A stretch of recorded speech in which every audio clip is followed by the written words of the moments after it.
Hello dear students, welcome in ASC starter. Dear students, इस video में आपको सामाजिक विज्ञान क्लास 8 का हिंदी मीडियम में ना प्रैक्टिस पेपर करवा रहा हूँ। अभी आपका जो एग्ज़ाम है ना 2023 में, तो ये आपकी काफ़ी हेल्प करेगा। इसमें से बहुत से क्वेश्चन कवर होंगे क्योंकि बहुत ज़्यादा इंपॉर्टेंट है और डीओ की तरफ से ये प्रैक्टिस पेपर इशू किया हुआ है। ठीक है, तो स्टार्ट करते हैं वीडियो को। तो पहला क्वेश्चन है, अंग्रेज़ों के द्वारा अवध का विलय कब किया गया था? तो 4 ऑप्शन थे, तो इसका आंसर है 1856 में। ठीक है, फिर नेक्स्ट है 1857 में भारत का गवर्नर जनरल कौन था? जब 1857 में विद्रोह हुआ था ना, तो उस समय भारत का गवर्नर जनरल कौन था? तो लॉर्ड कैनिंग। ठीक है, ये जो अंग्रेज लोग हैं ना अपने आगे लॉर्ड लगवाते थे। ठीक है, तो ये लॉर्ड कैनिंग थे। नेक्स्ट है 1857 में झांसी में विद्रोह का नेतृत्व किसने किया था? सब जानते हैं किसने किया था, रानी लक्ष्मीबाई ने। नेक्स्ट है कटीली झाड़ियाँ एवं गुल्म मुख्यतः कहाँ उगते हैं? जो मतलब कटीली झाड़ियाँ ना वो कहाँ पर उगते हैं? जहाँ पर बारिश बहुत कम होती है, जो सूखे हुए क्षेत्र होते हैं। शुष्क मतलब सूखे हुए, जैसे राजस्थान हो गया ना, ऐसे। उसके बाद नेक्स्ट है, निम्नलिखित में से किसे पर्यावरण का एक महत्वपूर्ण शोधक समझा जाता है? बताओ, मतलब जो पर्यावरण को साफ करने का काम कौन करता है? बताओ, गिद्ध, हाथी, बाघ या हिरण? कौन जो भी मर जाता है गंदबंद उसको खा जाता है? तो सब जानते हैं गिद्ध। ठीक है, आप चाहें तो कमेंट बॉक्स में आंसर्स बता सकते हैं, इससे मुझे लगेगा कि हाँ कुछ बच्चे सीरियस है, तो मुझे और मोटिवेशन मिलेगा वीडियोस लाने के लिए। भारतीय संसद के कौन कौन से भाग होते हैं? जो संसद है ना उसके कौन से भाग हैं? लोकसभा, राज्यसभा, राष्ट्रपति या सभी? तीनों ही होते हैं, लोकसभा, राज्यसभा, राष्ट्रपति। और मैं आपको एक बात बता दूं कि जो लोकसभा है उसे लोअर हाउस, निम्न सदन कहते हैं। ठीक है, याद रखना। राज्यसभा को उच्च सदन कहते हैं। अगर आपसे पूछ ले निम्न सदन का नाम क्या है तो बता देना। और जो लोकसभा है ना उसमें अधिकतम 552 सदस्य हो सकते हैं। ठीक है, लेकिन अभी फ़िलहाल जो चुनाव होते हैं ना तो 543 जनता चुनती है, 2 सदस्य राष्ट्रपति चुनता है लोकसभा में। एग्ज़ाम में क्वेश्चन पूछ लेते हैं कि लोकसभा में कितने सदस्य राष्ट्रपति चुनता है, तो 2 सदस्य राष्ट्रपति चुनता है। और हमारी लोकसभा में अधिकतम 552 हो सकते हैं, अभी उनके ऊपर विचार नहीं किया गया। ठीक है, राज्यसभा में 250 है। और याद रखना राज्यसभा में 238 तो जो विधान परिषद है वो सब मिलकर चुनते हैं, लेकिन 12 सदस्य राष्ट्रपति चुनते हैं। ठीक है, तो नेक्स्ट है, सही या गलत आपको बताना है। और अगर आप सही करना चाहें गलत को तो वो भी कर सकते हैं। जैसे राष्ट्रपति राज्यसभा में 20 सदस्यों को मनोनीत करता है। अभी भी मैंने आंसर बताया कि राष्ट्रपति राज्यसभा में 12 सदस्य मनोनीत करता है, तो ये क्या है, फॉल्स है। क्या है, फॉल्स।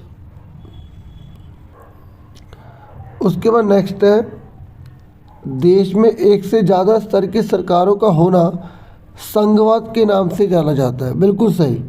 तो जब भी किसी देश में ना एक से अधिक स्तर पर सरकार पाई जाती है ना उसे हम संघवाद कहते हैं। फिर नेक्स्ट है, डॉक्टर भीमराव अंबेडकर को भारतीय संविधान का जनक कहा जाता है। बताओ, ये सही है कि जो डॉक्टर भीमराव अंबेडकर हैं वो भारतीय संविधान के जनक मतलब पिता है? बताओ, तो ये सही है। ठीक है, याद रखना डॉक्टर भीमराव अंबेडकर भारतीय संविधान सभा के जनक हैं। और इसकी जगह अगर आ जाए कि प्रारूप समिति के अध्यक्ष कौन है, ड्राफ्टिंग कमेटी के अध्यक्ष कौन है, तो प्रारूप समिति जो है उसके भी अध्यक्ष डॉक्टर भीमराव अम्बेडकर ही हैं। ठीक है, और अगर आ जाए कि भारतीय संविधान के अध्यक्ष कौन थे, अध्यक्ष, तो वो थे डॉक्टर राजेंद्र प्रसाद। अब खाली स्थान है कि विलय नीति डैश के द्वारा लागू किया गया था। बताओ, विलय की नीति किसने लागू की गई थी? तो विलय की नीति लागू करी थी लॉर्ड डलहौजी ने। जानते हो ना बच्चों विलय की नीति क्या है? कि अगर किसी राजा की पुत्र संतान नहीं है तो उसका जो राजपाट है वो ब्रिटिश सरकार अपने में मिला लेगी और उस पर सारा शासन ब्रिटिश सरकार करेगी। तो विलय की नीति बनाने वाला कौन था? लॉर्ड डलहौजी। अच्छा, दोनों में से ऑप्शन है, कोई एक कर सकते थे। रानी चेन्नम्मा डैश नामक राज्य की शासक थी, किसकी? कित्तूर कर्नाटक की। ओके, फिर नेक्स्ट है कि श्रीरंगपट्टनम के युद्ध के बाद मैसूर के ऊपर डैश संधि थोपी गई थी। कौन सी संधि थी? श्रीरंगपट्टनम संधि सौंपी गई थी। ठीक है, फिर नेक्स्ट है बक्सर का युद्ध वर्ष डैश में लड़ा गया, तो वो था 1764 में। और प्लासी का जो युद्ध है वो कब लड़ा गया था? 1757 में। तो अच्छे से कर लें क्योंकि ये बहुत बार एग्ज़ाम में आए हुए भी हैं। अब आ जाइए खंड ख पर, जिसमें लघु उत्तरीय प्रश्न है। तो इसमें पहला क्वेश्चन है, किसी देश को संविधान की आवश्यकता क्यों पड़ती है? तो आप इसके अगर घुमा कर आ जाए कि संविधान की हमें ज़रूरत क्यों है या संविधान क्या कार्य करता है, तो इसी से मिलते जुलते आंसर आप लिखेंगे। ठीक है, तो संविधान की हमें आवश्यकता क्यों पड़ती है आप बताओ? ताकि हमारे देश के अंदर जितने भी लोग रह रहे हैं ना, उन्हें बेगानेपन का एहसास ना हो कि हम इस देश के नागरिक नहीं हैं। देश के अंदर कानूनी व्यवस्था समान बनी रह सके, और कोई सरकार आती है तो उसका चुनाव किस प्रकार होना है, उसे किस प्रकार से कार्य करना है, ये हमें संविधान बताता है। सुन ना, आप अपने लैंग्वेज में बना बना के बहुत अच्छा लिख सकते हैं। बाकी से पढ़ रहा हूँ, आप सुनिए। किसी देश को संविधान की आवश्यकता क्यों पड़ती है? तो निम्नलिखित कारणों से पड़ती है। पहला, संविधान किसी भी देश के लिए इसलिए आवश्यक होता है क्योंकि संविधान ही ये बताता है कि हमारे समाज का मूलभूत स्वरूप क्या है। यह उन आदर्शों को सूत्रबद्ध करता है जिनके आधार पर नागरिक अपने देशों को अपनी इच्छा और सपनों के अनुसार रच सकते हैं। आप अपनी लैंग्वेज में लिख सकते हैं कि संविधान जो है ना, वो समाज के मूलभूत आदर्शों को बताता है और संविधान आकांक्षाएं पूरी करने की उम्मीद जताता है। ठीक है, फिर बता रहे हैं कि संविधान की आवश्यकता इसलिए है क्योंकि संविधान ये तय करता है कि देश में किस प्रकार की राजनीतिक व्यवस्था होगी, मतलब पॉलिटिकल स्ट्रक्चर कैसा होगा, संविधान बताता है। ठीक है, और अगर संविधान नहीं होगा ना तो पता नहीं चलेगा कि देश को किस प्रकार से चलाना है। तो आप इतना ही कर सकते हैं। ठीक है, इतना बड़ा करने की जरूरत नहीं है। ठीक है, और संविधान की आवश्यकता इसलिए भी होती है क्योंकि संविधान हमें स्वयं पर नियंत्रण रखने के लिए कार्य करता है और प्रावधान तय करता है कि संविधान के इन प्रावधानों के कारण ही हम स्वयं और बाकी लोगों को नुकसान पहुंचाने से बच सकते हैं। मतलब संविधान देश में कानून व्यवस्था के लिए काम करता है। ठीक है, और हमारे लिए नियम तय कर देता है हमें क्या करना चाहिए क्या नहीं।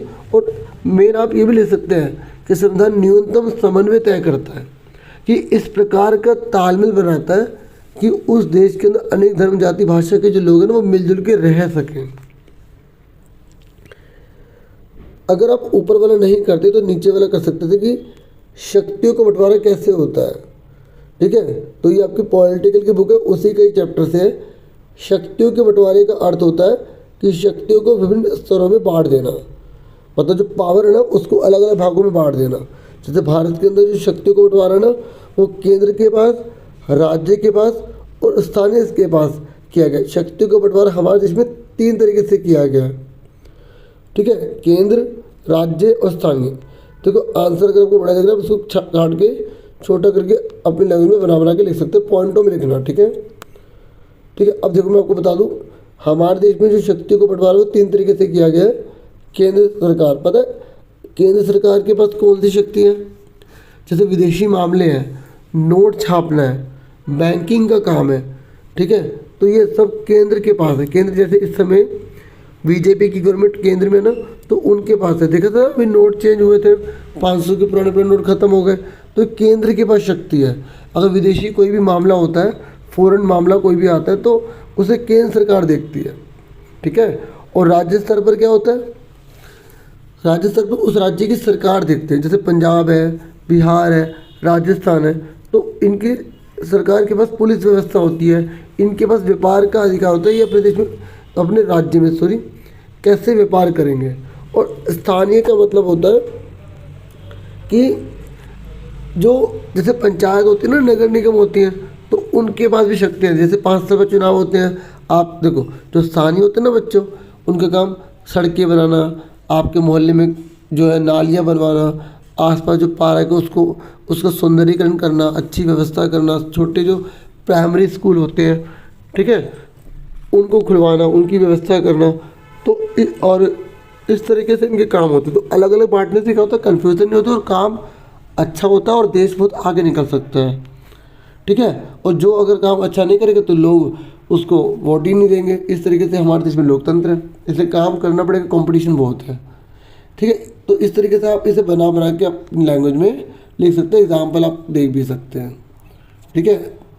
और ये क्या है, जैसे कानून है ना, कानून तो हर राज्य का कानून अलग अलग भी हो सकता है, ठीक है, लेकिन जो कानून देश को अलग ना कर पाए, देश एकजुट रहे, वो केंद्र के हाथ में भी होते हैं।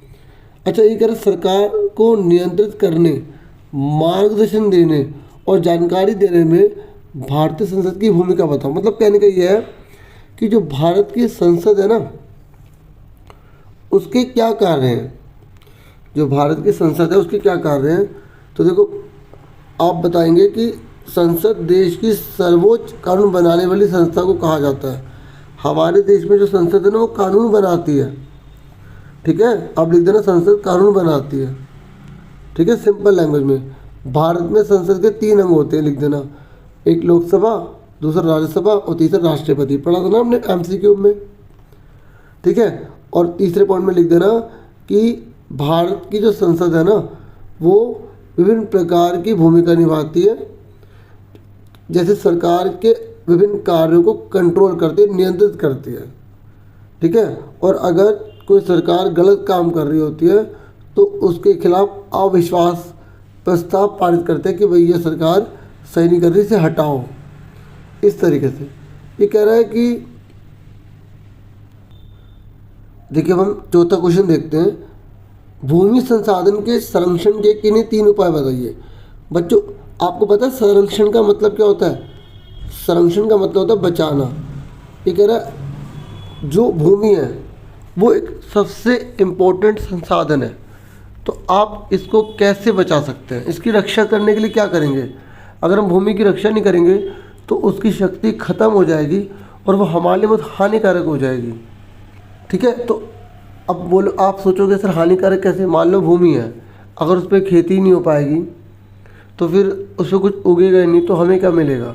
तो हमें भूमि की रक्षा करनी होगी ना। तो भूमि की रक्षा हम कैसे कर सकते हैं? वन रोपण करके, पेड़ों को लगाकर, ठीक है। अतिचारण पर रोक, मतलब जैसे अगर हम बहुत बड़ी मात्रा में पशुओं को चराते रहेंगे तो उसके ऊपर जो लगी घास है वो पूरी ख़त्म हो जाएगी, फिर वो ज़मीन ख़राब हो जाएगी, वहाँ तूफान आएंगे, बन जाएंगे, तो ऊपर की जो मोटी परत होती है, उपजाऊ परत, तो हट जाएगी। तो इस तरीके से, ठीक है, वन रोपण समझ में आ गया, मतलब पेड़ों को लगा के। अतिचारण मतलब पशुओं की चराई को रोक कर, ज़्यादा नहीं। और केमिकल दवाइयाँ और जो फर्टिलाइज़र है, उर्वरक, उसका प्रयोग कम से कम करके, क्योंकि अगर इनका प्रयोग ज़्यादा होगा तब भी ज़मीन की ताकत ख़त्म हो जाएगी। तो इस तरीके से आप बना के लिख सकते हो कि जो केमिकल वाले जो फर्टिलाइजर्स होते हैं ना, रासायनिक कीटनाशक, उनका प्रयोग कम से कम करना चाहिए। अगर ऊपर वाला नहीं करते तो नीचे वाला कर सकते हो कि जल संरक्षण के किन्हीं 3 उपाय, मतलब पानी को बचाने के 3 उपाय कौन से हैं। सबसे आसान क्वेश्चन है, पहले लिख देना कि पृथ्वी पर जीवन उत्पन्न करने के लिए ये आवश्यक है और जल हमारे लिए बहुत महत्वपूर्ण है। अपनी लैंग्वेज में बना के लिख सकते हो कि पानी को बचाने के लिए क्या करोगे। जैसे उद्योगों से, कारखानों से जो निकलने वाला जो गंदा पानी का जो पदार्थ है उसे नदियों में मिलने से रोक देना, ठीक है। या नदियों में मिलाने से पहले उसका शोधन कर देना। क्या कर देना? शोधन, मतलब उसमें से हानिकारक पदार्थ को निकाल के उसे स्वस्थ करके नदियों में बहाना। और क्या करोगे? बारिश के पानी को इकट्ठा करके हम पानी की रक्षा कर सकते हैं, लोगों को जागरूक करके कर सकते हैं। किसान जो पानी के मेथड यूज़ करते हैं ना, वो ऐसे यूज़ करें जिससे पानी की बचत हो। जैसे ड्रिप सिस्टम होता है ना, स्प्रिंकलर सिस्टम होता है, उसका प्रयोग करके। स्प्रिंकल जैसे फुहारे की तरह पानी जाए, जितना ज़मीन को चाहिए उतना मिलेगा। अगर हम पानी पूरा छोड़ देंगे तो कहीं पानी बहुत ज़्यादा चला जाएगा, कहीं कम चला जाएगा, तो पानी भी बर्बाद होगा और फसल भी अच्छी नहीं होगी। 5वां क्वेश्चन देखिए, वन्य जीवन पर एक संक्षिप्त नोट लिखिए। बच्चों, वन्य जीवन का मतलब होता है जो जंगल है ना, उसमें बहुत सारे जीव जंतु रहते हैं, तो उनके बारे में बताइए। तो आप लिखेंगे कि वनस्पति हो या वन्य जीवन हो, ये बहुत महत्वपूर्ण संसाधन है। जैसे वन है तो उससे हमें इमारती लकड़ी मिलती है, हमें ऑक्सीजन मिलती है। तो जो वन्य जीवन मतलब जो वन्य जीवन में कौन आते हैं, पक्षी, कीट, पानी में रहने वाले जानवर, जंतु, ये सब आते हैं। तो इनका भी सुरक्षित होना बहुत ज़रूरी है, क्योंकि इन्हीं से हमें दूध, मांस, खाल, बहुत सारी चीज़ें मिलती हैं। जैसे मधुमक्खियों से हमें शहद मिलता है ना, अपनी लैंग्वेज में बना के। चिड़िया जो अपने भोजन के लिए कीड़ों पर निर्भर होती हैं, ये सारे जितने भी जीव जंतु हैं ना, वो सब वन्य जीवन में आएंगे। तो हमें इनकी रक्षा करनी होगी, इनको हमें बचाना होगा, लोगों को जागरूक करना होगा, ये बता रखा है, ठीक है। और पर्यावरण को साफ करने का काम जैसे गिद्ध करता है, शोधन का काम करता है, ये हमने पहले भी पढ़ा था। और वन्य जीवन इसलिए भी महत्वपूर्ण है क्योंकि ये पानी तंत्र को बनाते हैं, मतलब जीवन का एक जो चक्र है ना, उसको संभव बनाते हैं, ठीक है। अब नेक्स्ट क्वेश्चन है कि 1857 की बगावत के बाद अंग्रेजों ने कौन कौन से प्रमुख बदलाव किए। देखिए, जब भी आप ऐसा क्वेश्चन करें तो 4 नंबर का पॉइंट्स में लिखना, ये पैराग्राफ है तो पॉइंट में बनाना, ठीक है। तो और जब आंसर लिखेंगे तो ऐसे जरूर लिखा करो कि 1857 की क्रांति के बाद अंग्रेजों ने बहुत महत्वपूर्ण बदलाव किए, जिनमें से कुछ इस प्रकार है, ठीक है।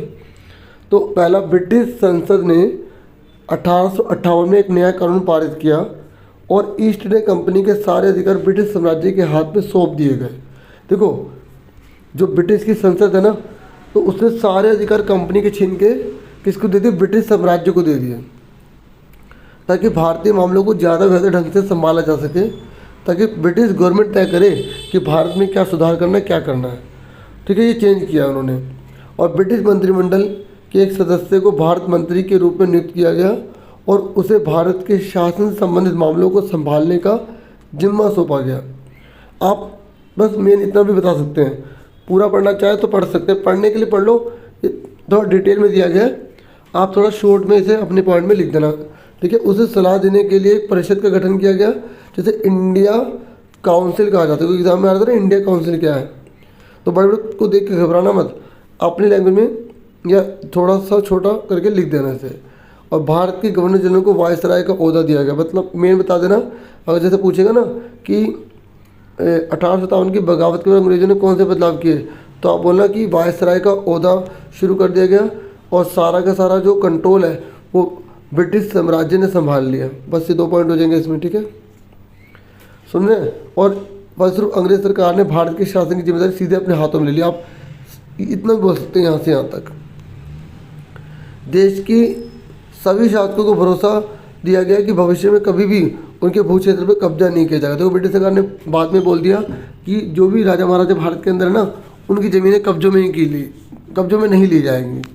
उन्हें अपनी विरासत किसी को भी दें, ठीक है, अपने गोद लिए बेटे को दें, वो भी मंजूर है। देखा, बाद में चेंज कर लिया था इन्होंने, ठीक है। और अगला देखो, मैं बता रहा हूँ, ठीक है। सेना में भारतीय सिपाहियों का अनुपात कम कर दिया और यूरोपीय सिपाहियों की संख्या बढ़ा दी कि कल को अगर बगावत हो तो यूरोपीय सिपाही अपने संभाल लेंगे, ठीक है। ये मेन बात, क्योंकि पहले भारतीय सिपाही जा रहे थे ना, तो ब्रिटिश की हालत ख़राब हो गई थी।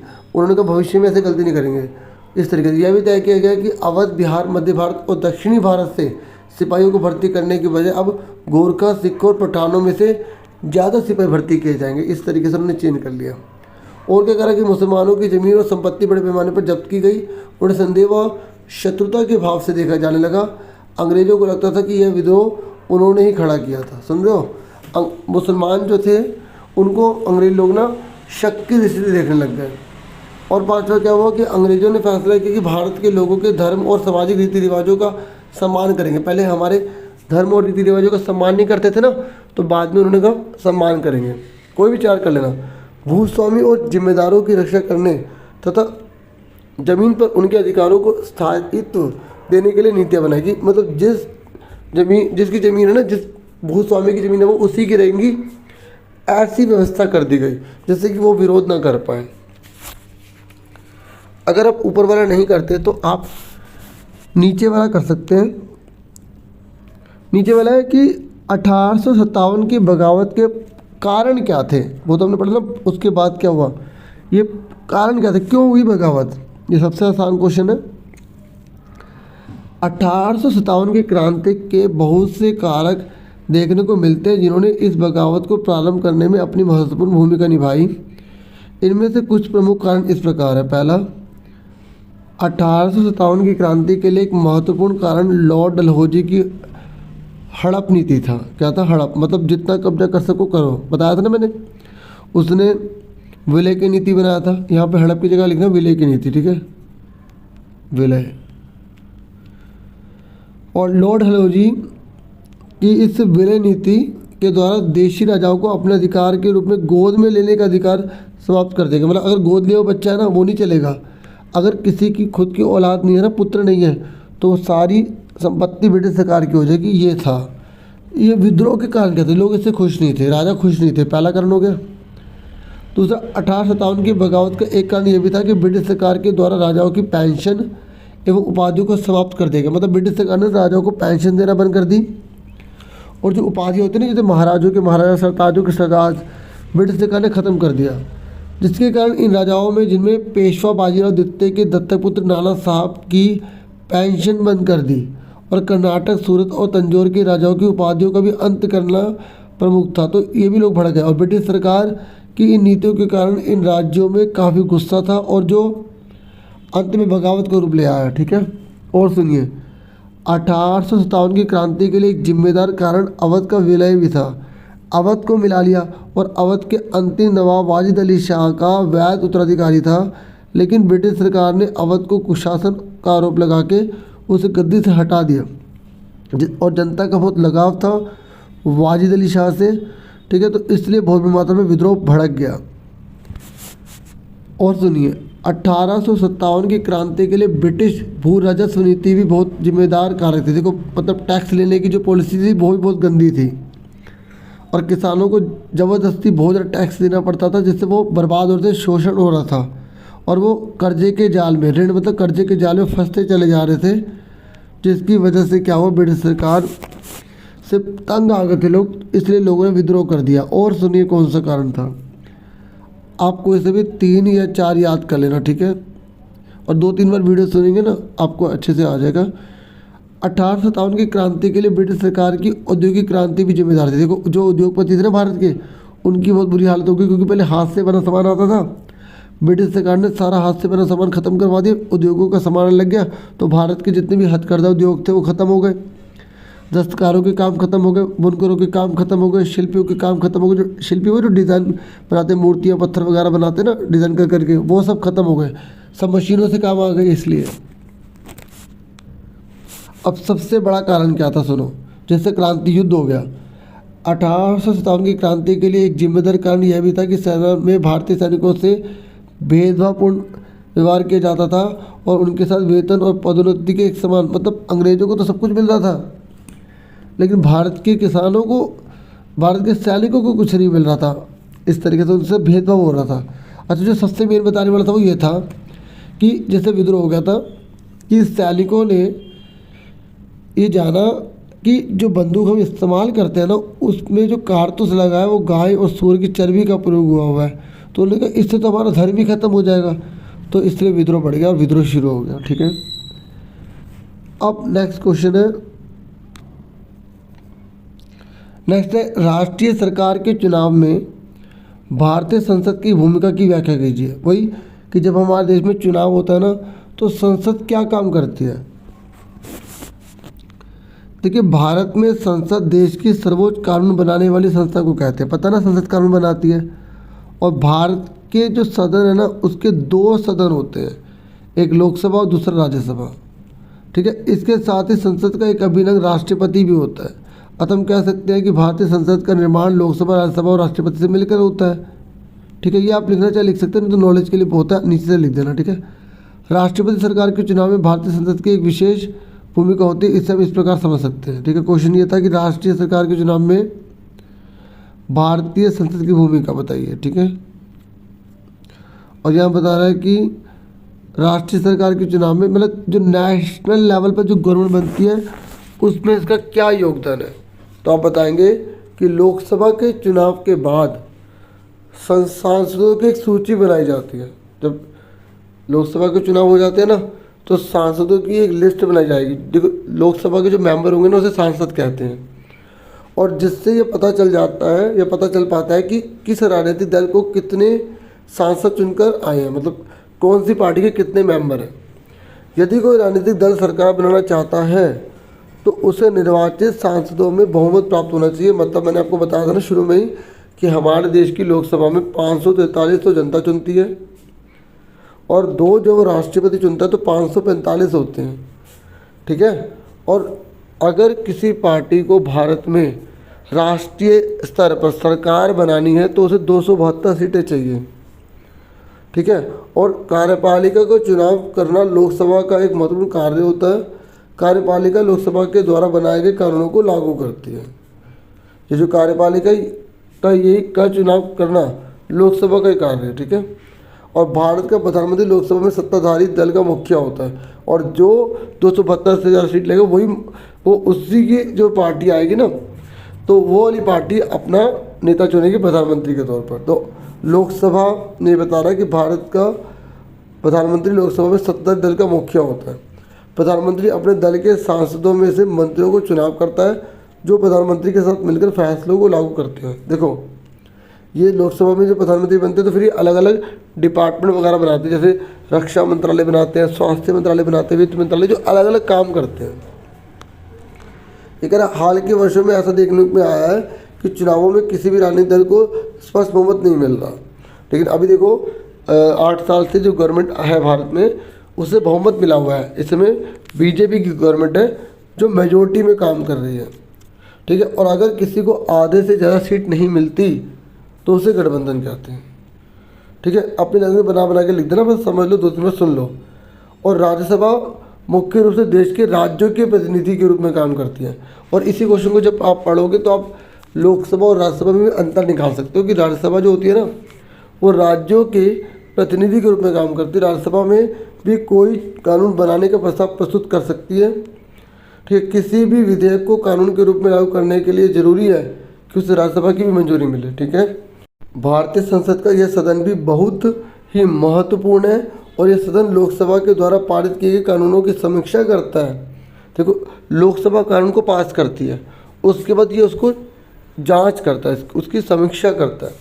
और अगर इसे लगता है ना उसमें कुछ गड़बड़ है तो ये कहता है कि संशोधन करो, ठीक है। और राज्यसभा के सदस्यों का चुनाव विभिन्न राज्य की विधानसभाओं के निर्वाचित सदस्यों द्वारा किया जाता है। इस तरह से हम कह सकते हैं कि राष्ट्रीय सरकार के चुनाव में भारतीय संसद की एक विशेष और महत्वपूर्ण भूमिका होती है। देखिए अब हम क्वेश्चन 8 से 11 देख रहे हैं और ये बच्चों पैसेज का भी आपके पेपर में है, तो पैसेज इसको आपको पढ़ना है और फिर निम्नलिखित प्रश्नों के आपको उत्तर देने हैं, ठीक है। तो पहला है मृदा संसाधन के लिए मुख्य खतरा क्या है, मतलब मिट्टी के लिए खतरा कौन है, मृदा अपरदन, मतलब अगर मिट्टी के ऊपर परत बह जाएगी तो उसके लिए खतरा है। बाकी पैसेज में ही है आंसर, ठीक है।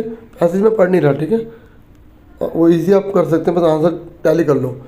मृदा निम्नीकरण का सहायक कारक नहीं है। बताओ मिट्टी की जो क्षमता है ना, या मिट्टी जो अपने प्राकृतिक रूप में है वो गायब करने में किसका हाथ नहीं है, स्थलाकृति का। मतलब कहीं पहाड़ है, कहीं मैदान है, कहीं पठार है, तो क्या इनकी वजह से मिट्टी की ताकत या मिट्टी की शक्ति खत्म हो जाएगी? नहीं ना, बाढ़ से हो सकती है, पेड़ों को काटने से हो सकती है, पशुओं को चराने से हो सकती है, लेकिन स्थलाकृति से नहीं हो सकती। फिर कह रहे मृदा निम्नीकरण में सहायक कारक है। बताओ मिट्टी की को जो निम्नीकृत करते हैं वो कौन है? तो मानव कारक मनुष्य भी करता है, प्रकृति भी करती है। मनुष्य जैसे पेड़ों की कटाई करता है तो जो प्रकृति है वो बाढ़ ला रही है, इस तरीके से। फिर एक और पैसेज है बच्चों, फिर इस पैसेज को आपको पढ़ना है, ठीक है, और फिर आंसर देना है। तो मैं आंसर पढ़ रहा हूँ खाली, ठीक है। अली वर्दी खान की मृत्यु के बाद बंगाल के नवाब कौन बने थे? क्वेश्चन में से आपने देख लिया, बाकी पैसेज में आप आंसर पढ़ोगे तो आपको आराम से पता लग जाएगा कि सिराजुद्दौला बना था, ठीक है। ठीक है।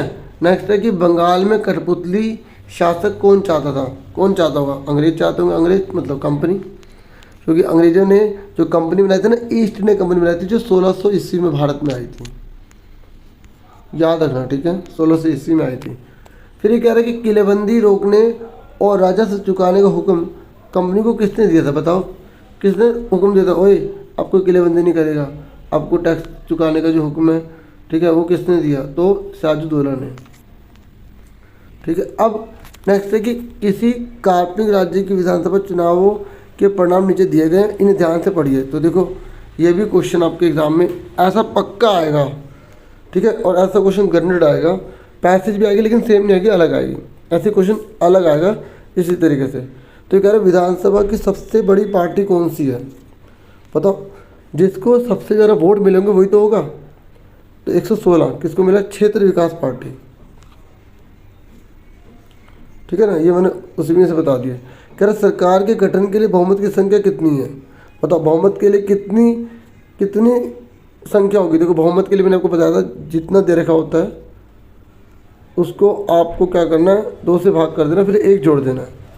2 एकम 2, 2 चौके 8, 2 4 जा 8, 2 2 जा 4, 2 4 जा 10, तो 142.5। तो 142 से ज़्यादा, यानी कि 1 ज़्यादा करो तो 143, यहाँ 0.5 ज़्यादा करना पड़ेगा, ठीक है। तो जिसके पास 143 सीटें होंगी वही कर पाएगा। तो इसका आंसर क्या आ गया? 143। और बताओ, कोई कर पाएगा? कोई पार्टी बना पाएगा? देखो, किसी के पास 143 सीट नहीं है किसी के पास? तो इन्हें गठबंधन करना पड़ेगा। क्या करना पड़ेगा? गठबंधन, ठीक है, अलायंस करना पड़ेगा। एक निर्दलीय कौन होते हैं? जो किसी भी पार्टी का हिस्सा नहीं होते, जो ऐसे ही होते हैं जो बिना किसी मतलब पार्टी में होकर खड़े होते हैं, तो ये निर्दलीय, ठीक है, जो किसी भी दल के नहीं है। नाम में पता लग रहा है आंसर, ठीक है। उसके बाद ये स्टूडेंट्स, आपकी फिर एक पैसेज है, फिर आपको इसको पढ़ना है और फिर आपको इसके आंसर देने हैं। पहला, कर्क रेखा किस महाद्वीप से होकर गुजरती है? तो एशिया। तो यूरोप को एशिया से कौन सा पर्वत अलग करता है? यूरोप को एशिया से अलग करना है, और वो कौन है? Ural, very good. उसके बाद पूर्वी गोलार्ध में स्थित महाद्वीप कौन सा है? उत्तर अमेरिका, दक्षिण अमेरिका, एशिया, या इनमें से कोई नहीं? तो एशिया सब जानती हैं, बाकी पैसेज में है ही। ठीक है, यूरोप और एशिया के संयुक्त भूभाग को क्या कहा जाता है? बताओ, जो यूरोप और एशिया ना, उसके भाग को अगर हम जोड़ते हैं तो उसको क्या बोलते हैं? मृत सागर, एशिया या यूरेशिया? देखो नाम में, देखो यू से आ गया यू, एशिया में एशिया, तो यूरेशिया, ठीक है। अब लास्ट, अब आज का पार्ट करने जा रहे हैं मैप वर्क। तो ये कह रहा है कि भारत के राजनीतिक रेखा मानचित्र पर 1857 की बगावत से जुड़े निम्नलिखित स्थानों को दर्शाइए। बताओ, दिल्ली, झांसी, बरेली, फैजाबाद और कानपुर कहाँ कहाँ पर है? तो आप ये देख सकते हैं, ये मैप है, अच्छे से इनको देख लो और याद कर लो, ठीक है। यहाँ नहीं है, ये बता रहा है कि यहाँ पर है, ठीक है, क्योंकि सारे के सारे जो है ना, ये आपको यूपी में दिख जाएंगे और दिल्ली का तो आपको पता ही है, ठीक है जी। और ये जो बच्चे दृष्टिबाधित है ना, तो उनके लिए क्वेश्चन है कि 1857 के बगावत के दौरान मुग़ल सम्राट कौन थे? तो कौन थे मुग़ल सम्राट? बहादुर शाह जफ़र मुग़ल सम्राट थे। फिर नेक्स्ट है, झांसी वर्तमान में भारत के किस राज्य में है? यूपी में ही है, ठीक है। और बिहार के उस पुराने जमींदार का नाम बताइए जिन्होंने 1857 के बगावत के दौरान विद्रोही सिपाहियों का साथ दिया था। तो कुंवर सिंह, ठीक है, इन्होंने कुंवर सिंह ही बिहार के वो पुराने जमींदार थे जिन्होंने विद्रोही सिपाहियों का साथ दिया था, ठीक है, मतलब ब्रिटिश सरकार के खिलाफ साथ दिया था कुंवर सिंह ने। फैज़ाबाद वर्तमान में भारत के किस राज्य में स्थित है? फैज़ाबाद कहाँ है? ये भी बच्चों उत्तर प्रदेश में, सारा उत्तर प्रदेश में तो बहुत बड़ा युद्ध छिड़ा था। कानपुर में 1857 की बगावत की अगुवाई किसने करी थी? कानपुर में नाना साहब ने, ठीक है। तो इस तरीके से मैंने आपको पूरा पेपर समझा दिया। वीडियो को लाइक, चैनल को सब्सक्राइब करना बिल्कुल मत भूलना, मुझे मोटिवेट करना, मैं और वीडियो सबके लिए लेकर आ पाऊँ। और सब्सक्राइब जरूर कर लेना और शेयर जरूर करना, ठीक है। Thank you.